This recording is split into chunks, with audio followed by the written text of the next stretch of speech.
Hello everyone, this is Manda Arpita. So this is my program about input-output streams. So first I have my main method. This is my class and this is my main method.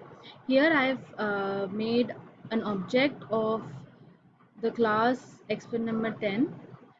That is because when I create an object for this, the constructor is getting invoked. That is why I've created an object. So once the object is created, this is the class. It extends Windows adapter and implements action listener because I'm using both of them. And here I've declared the variables which I'm using inside. I need a frame, I need buttons, I need text area.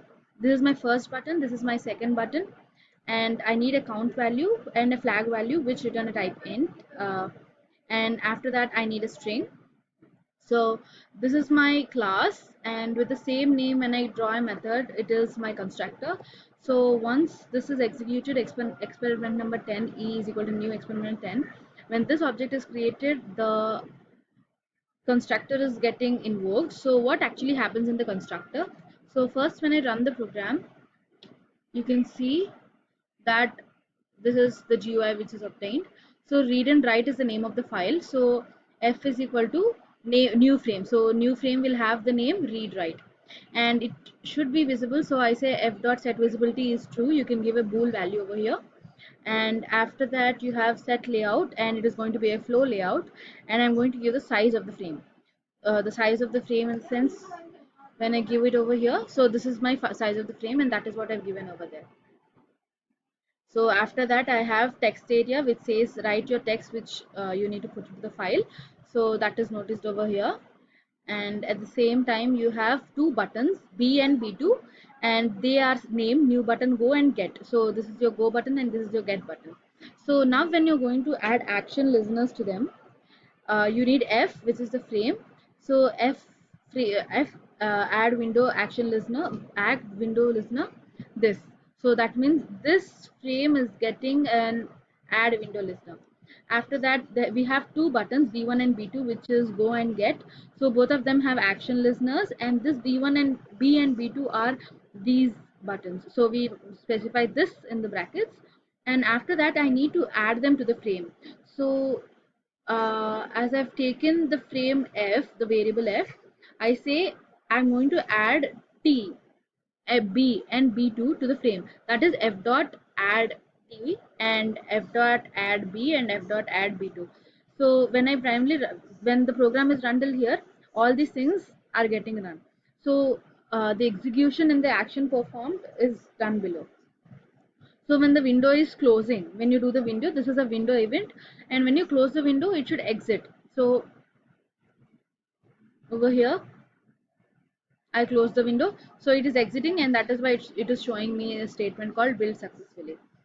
So after that, I have action performed, which is an action event which has a variable e, and here I have a string s, and it is saying e dot get action command. Whatever action I give over there, that actions command is got over here. So after that I say if that text, so when I run the program, the action performed is taken for taken as a contradict for add action listener. When I say add action listener for B, the action performed by B is the action performed in an event. So when I say go, that is an action event. So we're checking go and get, the two events.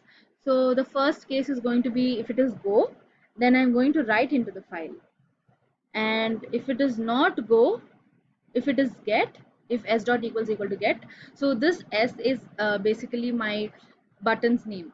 So if it is go, then I'm going to say I'm going to write into the text, write into the file, and it's t dot set text, and I'm going to increment the value of count.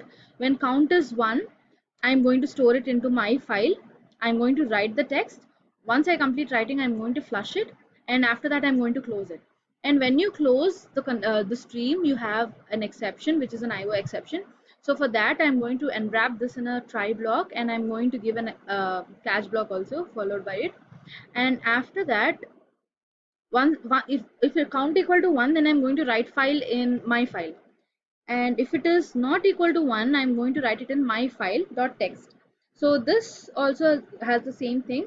It but it's just another file. So here I write the string inside that, whatever is over here, I write the string, again flush it, and I close it. For that, the close will again give me an IO exception. So that is how this goes. And this part is for go. So the same thing is repeated for my get.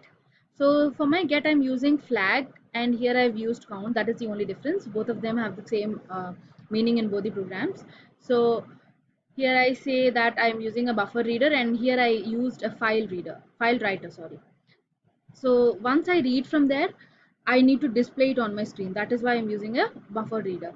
So in a buffer reader, I create a new buffer reader, and the first one is my file.text from which it has to read, and the second file which can be read is my file1.read.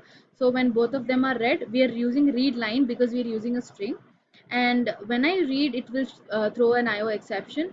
So that is why I have a catch statement over here. uh, when it is input output, we have this exception, but when we use readline, we have a file not found exception. So that is why we use file not found exception also followed by the catch block.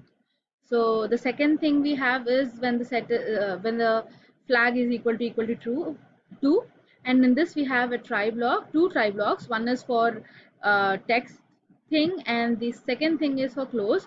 The close will always give you a catch exception, which is input output exception, and when you try to read line, you get the file not found exception.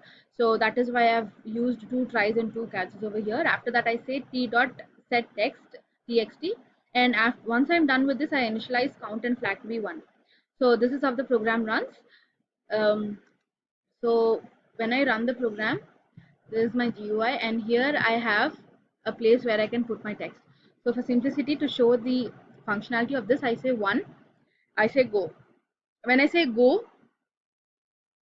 as you can see in the code,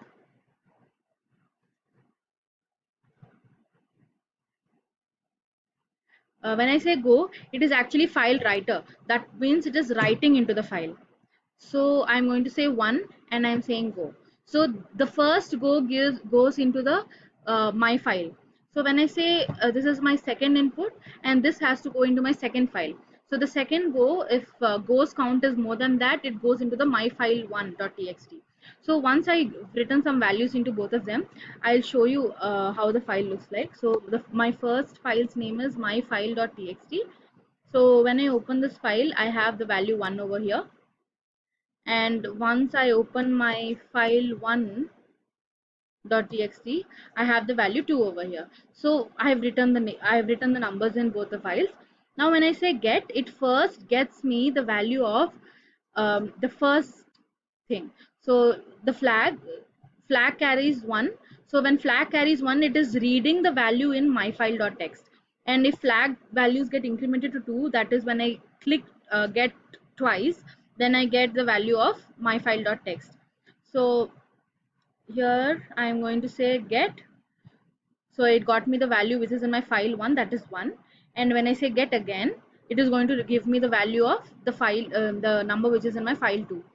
So you can see 1 and 2 are written from there. So now let me show you my file 1.txt. So you have 2 and 1, but you have read both the values from the file. So that is how this program runs. Thanks for watching.